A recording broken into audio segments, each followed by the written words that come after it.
Breaking news చూస్తున్నాం. కడప జిల్లాలోని Pulivendula Vontimitta ZPTC ఉప ఎన్నికల ఓట్ల లెక్కింపు జరుగుతోంది. కౌంటింగ్ ను కడప పాలిటెక్నిక్ కాలేజ్ ప్రాంగణంలో నిర్వహించారు. పులివెందుల జెడ్పీటీసీ కౌంటింగ్ కోసం మొత్తం 10 టేబుళ్లు ఏర్పాటు చేశారు. ఇది ఒకే రౌండ్ లో పూర్తయ్యేలా అధికారులు ఏర్పాట్లు చేశారు. అలాగే ఒంటిమిట్ట జెడ్పీటీసీ కౌంటింగ్ కూడా 10 టేబుళ్లపై జరుగుతోంది. అయితే ఇది 2 రౌండ్లలో పూర్తయ్యే అవకాశం ఉంది. ప్రతి టేబుల్ పై సుమారు 1000 ఓట్లు లెక్కించే విధంగా ఏర్పాటు చేశారు. కౌంటింగ్ ప్రక్రియ మధ్యాహ్నానికి పూర్తయ్యే అవకాశం ఉందని అధికారులు అంచనా వేస్తున్నారు.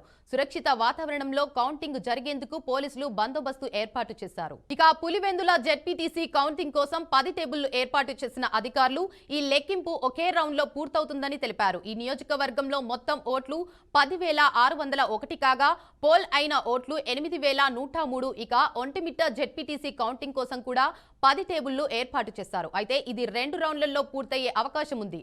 ఒంటిమిట్టలో మొత్తం ఓట్లు 24,606. వీటిలో 20,681 ఓట్లు పోలయ్యాయి. ప్రతి టేబుల్ పై సుమారు 1000 ఓట్లు లెక్కించేలా అధికారులు ఏర్పాటు చేశారు. లెక్కింపు ప్రక్రియలో 30 మంది సూపర్వైజర్లు, 60 మంది కౌంటింగ్ అసిస్టెంట్లు వీధుల్లో ఉన్నారు. లెక్కింపు ప్రక్రియ మధ్యాహ్నానికి పూర్తయ్యే అవకాశం ఉందని అధికారులు తెలిపారు. కౌంటింగ్ కేంద్రంలో కట్టుదిట్టమైన భద్రతా చర్యలు తీసుకున్నారు. దీనిపై మరింత సమాచారాన్ని మా ప్రతినిధి శ్రీకాంత్ లైవ్ ద్వారా అందిస్తారు. చెప్పండి శ్రీకాంత్. ఏదైతే ఈ కడపలోని పులివెందుల ఒంటిమిట్ట ఎన్నికలు అయితే చూసుకుంటే కనుక మనకు అసెంబ్లీ లోక్సభకు సంబంధించిన ఎన్నికల కంటే పెద్ద ఎత్తున రసవత్తరంగా సాగాయని చెప్పుకోవచ్చు. అయితే అటు దాడులు, ఇటు పోలీసులు అంటూ రకరకాల అటు అధికార పార్టీలు కానీ ఇటు ప్రతిపక్ష పార్టీలు కానీ ఒకరిపై ఒకరు ఆరోపణలు, దాడులు చేస్తున్న పరిస్థితులతో ఇవాళ దానికి తెరపడే అవకాశం ఏర్పడిందని చెప్పుకోవాలి మనం. ఎందుకంటే ఇవాళ మనకు పులివెందుల ఒంటిమిట్ట ఉప ఎన్నికకు సంబంధించి రిజల్ట్స్ డేగా ఈరోజు చెప్పుకోవచ్చు మనము. అయితే ఈ రిజల్ట్స్ ఈరోజు ప్రారంభమయ్యే కంటిన్యూ అవుతూ ఉన్నది. అయితే ఒకసారి చూసుకుంటే కనుక ఈ మౌలానా ఆజాద్ ఉర్దూ యూనివర్సిటీ పాలిటెక్నిక్ కాలేజీలో ఈ కౌంటింగ్ అనేది కొనసాగుతూ ఉంది. అయితే పులివెందులకు సంబంధించి ఏదైతే ఉప ఎన్నిక జెడ్పీటీసీ ఉప ఎన్నిక ఉందో దానికి సంబంధించి ఒక రౌండ్ లెక్కించిన తర్వాత ఫలితాలు వెల్లడించే అవకాశం అయితే కనిపిస్తుంది. అలాగే ఒంటిమిట్టకు సంబంధించి కూడా 2 రౌండ్లు అయిన తర్వాత కూడా ఈ ఒంటిమిట్టకు సంబంధించిన ఉప ఎన్నికకు సంబంధించినటువంటి ఫలితాలు వెల్లడించే అవకాశం ఉంది. అయితే దాదాపు దీన్ని చూసుకుంటే కనుక ఈ ఓటింగ్కి సంబంధించి ఈ లెక్కింపుకు సంబంధించి 100 మంది సిబ్బందితో ఈ లెక్కింపు అనేది చేపట్టినట్టు తెలుస్తూ ఉంది. అయితే మనకి ఏదైతే జనరల్ ఒక్కొక్క టేబుల్కి 1000 ఓట్లు చొప్పున 10 టేబుల్ ఏర్పాటు చేసి లెక్కింపు ప్రక్రియ అనేది కొనసాగిస్తున్నట్టు తెలుస్తూ ఉంది. అయితే ఓవరాల్గా చూసుకుంటే కనుక ఈ ఒంటిమిట్ట పులివెందుల ఉప ఎన్నిక అనేది ఒక రసవత్తరంగా కొనసాగి ఇవాళ దానికి తుది నిర్ణయం వచ్చే రోజని చెప్పుకోవాలి. అయితే ఒకసారి మనం చూసుకుంటే కనుక ఈ పులివెందులకు సంబంధించి అభ్యర్థులను ఒకసారి చూసుకుంటే కనుక పులివెందులకు సంబంధించి టీడీపీ నుండి మారెడ్డి లతారెడ్డి, అలాగే వైఎస్ఆర్సీపీ నుండి తుమ్మల హేమంత్ రెడ్డి, అలాగే కాంగ్రెస్ను చూసుకుంటే మోయిల్ల శివకళ్యాణ్ రెడ్డి, వీళ్ళు ముగ్గురుగా ప్రధాన పార్టీలుగా పోటీ పడుతున్నట్టు పరిస్థితి. అయితే మన ఇతర స్వతంత్ర అభ్యర్థులను చూసుకుంటే కనుక దాదాపు పులివెందుల్లో 11 మంది పోటీ చేసినట్టు చెప్పుకోవచ్చు.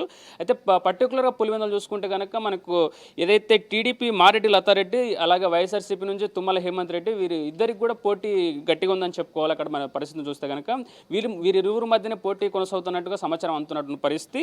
అయితే కాంగ్రెస్ కూడా కొంత కొనసాగుతుంది అనేది ఒక అంశం అయితే తెలుస్తుంది. అయితే ఓవరాల్గా చూసుకుంటే కనుక ప్రధానంగా చూసుకుంటే పులివెందుల్లో ఈ టీడీపీ ఇలాగే వైఎస్ఆర్సీపీ పార్టీల మధ్యలోనే హోరాహోరీ కొనసాగుతుందని చెప్పుకోవచ్చు. ఇకపోతే ఒంటిమిట్టకు సంబంధించి ఒకసారి అభ్యర్థులను చూసుకుంటే కనుక టీడీపీ నుండి ముద్దు కృష్ణారెడ్డి, వైఎస్ఆర్సీపీ నుండి ఇరగం సుబ్బారెడ్డి, అలాగే కాంగ్రెస్ అభ్యర్థి వచ్చేసి పూల విజయభాస్కర్, ఇలాగే స్వతంత్ర అభ్యర్థులను చూసుకుంటే ఇక్కడ కూడా మొత్తం 11 మంది ఉన్నట్టుగా తెలుస్తూ ఉంది.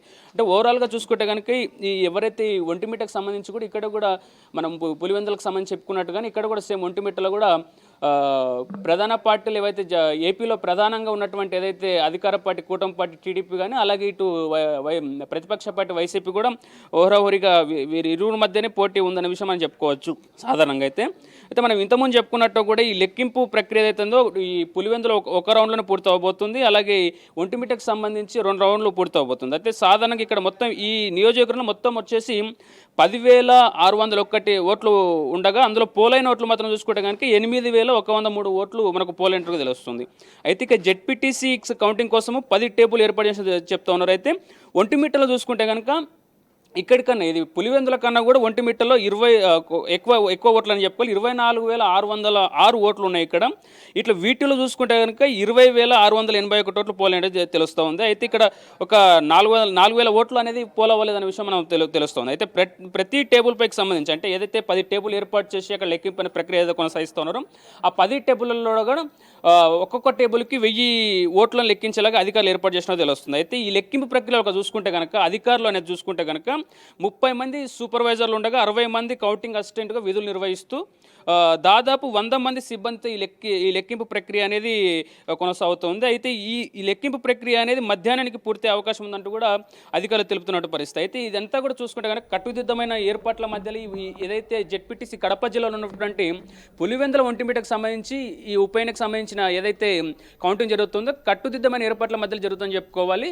అయితే ఓవరాల్గా ఒకసారి మనం చూసుకుంటే కనుక ఈ కడప జిల్లాలకు సంబంధించిన ఈ ఎన్నికలు అనేది చూసుకుంటే కనుక అటు టీడీపీ పార్టీ గత 30 ఏళ్ల తర్వాత మేము ఇక్కడ ఎన్నికలు నిర్వహించామంటూ టీడీపీ ఒక రకంగా తన అభిప్రాయం వ్యక్తం చేస్తుంటే కనుక టీడీపీ నేతల అభిప్రాయం వ్యక్తం చేస్తుంటే కనుక అట్ ద సేమ్ టైం ఇక్కడ మళ్ళీ వైఎస్ఆర్సీపీ చెప్తున్నది ఏంటంటే దౌర్జన్యానికి కుట్రపూరితంగా ఎన్నికలు జరిపించారు, మాకు ఈ ఎన్నికలు మాకు అవసరం లేదంటూ కూడా ఏదైతే వైఎస్ఆర్సీపీకి సంబంధించిన ఏజెంట్లంతా కూడా కౌంటింగ్ సెంటర్లకు వెళ్లకుండా బైకాట్ చేసినట్టు పరిస్థితి, రీపోలింగ్ చేయాలంటూ కూడా వాళ్ళంతా వైసీపీ నుంచి డిమాండ్ అంతా ఉంది. అంటే ఇటు వైసీపీ అటు ఏదైతే కూటమి టీడీపీ ఏదైతే ఉందో ఈ రెండు పార్టీలు కూడా తీవ్ర స్థాయిలో పరస్పర విమర్శలు ఆరోపణలు చేసుకుంటున్న పరిస్థితి మనం ఒకసారి గమనిస్తే కనుక ఈ ఒంటిమిట్ట అలాగే ఈ ఏదైతే పులివెందులకు సంబంధించిన ఈ ఎన్నికల రోజు కూడా చూసుకుంటే కనుక మనకు తీవ్ర స్థాయిలో దాడులు అలాగే ఒక రకంగా మన వైసీపీ చూస్తే కనుక వైసీపీ అంటున్న ఆరోపణలు ప్రధానంగా ఏంటంటే మొత్తం దౌర్జన్యానికి పాల్పడి టీడీపీ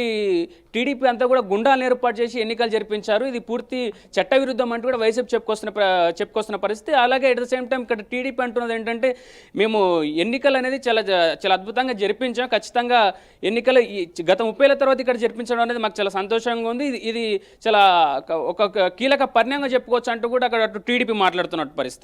బట్ మన ఈ అంశానికి సంబంధించి అటు వైఎస్ అవినాష్ రెడ్డి ఏదైతే ఈ ఉప ఎన్నికలకు సంబంధించి వైఎస్ఆర్సీపీ నుంచి టోటల్గా ఎంపీ వైఎస్ అవినాష్ రెడ్డి వచ్చేసి మానిటర్ చేస్తూ ఉన్నారు. ఆయన్ని అరెస్టు చేసినప్పుడు అక్కడ కొన్ని సంఘటనలు కూడా మనం చోటు చేసుకొని చెప్పుకోవచ్చు. అటు ఏదైతే డిఎస్పీ కోయ ప్రవీణ్ కూడా ఒక కీలకమైన కామెంట్స్ చేయడం అంటే అంతా పోలీసులో ఉన్న మమ్మల్ని దాటి మీరు ఇలాంటి చర్యలకు పాల్పడడం కరెక్ట్ కాదు, మేము చెప్పింది మీరు వినాలంటూ కూడా ఆయన దురుసుగా మాట్లాడుతూ అప్పుడు ఒక ఏదైతే మొన్న జరిగిన ఎన్నికల రోజు అదొక తీవ్ర చర్చనీయాంశంగా మారింది. ఇట్లా ఓవరాల్గా చూసుకుంటే కనుక కడప జిల్లాలోని పులివెందుల ఒంటిమిట్ట ఎన్నికలకు సంబంధించి ఒక రసవత్తరంగా కొనసాగిందని చెప్పుకోవచ్చు. ఇవాళ ఈ కౌంటింగ్ ఏదైతే ఉందో మధ్యాహ్నం వరకు పూర్తి అవకాశం ఉంది. మధ్యాహ్నం లోపల కూడా ఎవరు గెలుపు ఎవరిది అనేది మనం తెలుసుకునే అవకాశం అయితే ఉంది దేవిక. అయితే శ్రీకాంత్ మనం చూసుకోవచ్చు ఎలక్షన్స్ టైంలో అయితే అక్కడ గొడవలు అయితే జరగడం చూసాము. సో ఇప్పుడు లెక్కింపు అయిన తర్వాత కౌంటింగ్ అయిన తర్వాత ఏమైనా గొడవలు అయ్యే సూచనలు ఏమైనా కనిపిస్తున్నాయా? అంటే మనం ప్రస్తుతం చూసుకుంటే కనుక అక్కడ ఎలాంటి గొడవలకు తావు లేకుండా చాలా ప్రశాంతంగానే కౌంటింగ్ అనేది కొనసాగుతుంది. ప్రస్తుతానికి ఇప్పుడు ఇక్కడ వైసీపీ పార్టీకి సంబంధించిన ఏజెంట్లు ఎవరైతే ఉన్నారో ఏజెంట్లు ఎవరు కూడా కౌంటింగ్ సెంటర్కి రాలేదు కాబట్టి ఒకవేళ వస్తే ఏమన్నా గొడవలు అనే పరిణామాలను చోటు చేసుకునే అవకాశం ఉండొచ్చు అక్కడ. ఎందుకు అంటే ఈ ఎన్నికలు అనేది పూర్తిగా చట్ట విరుద్ధంగా జరిగాయని వాదిస్తోంది వైసీపీ. కాబట్టి వాళ్ళు అక్కడ రాలేదు కాబట్టి ఏదైతే కౌంటింగ్ పూర్తయ్యే సమయానికి ఒకవేళ వాళ్ళు అక్కడికి వస్తే కనుక ఖచ్చితంగా అలాంటి ఏమైనా పరిస్థితులు ఏర్పడే అవకాశం ఉండొచ్చు, ఉండకపోవచ్చు, రెండు రకాలు కూడా ఉంటుంది మనకి ఇక్కడ. బట్ కాకపోతే ఈ ప్రస్తుతానికైతే అక్కడ ఒక ప్రశాంత వాతావరణం కొనసాగుతుంది. ఇక్కడ ఏమన్నా అసాంఘిక కార్యకలాపాలు ఏమైనా ఏర్పడే అవకాశానికి తావు లేదని కూడా చెప్పలేము దేవిక మనం అక్కడ.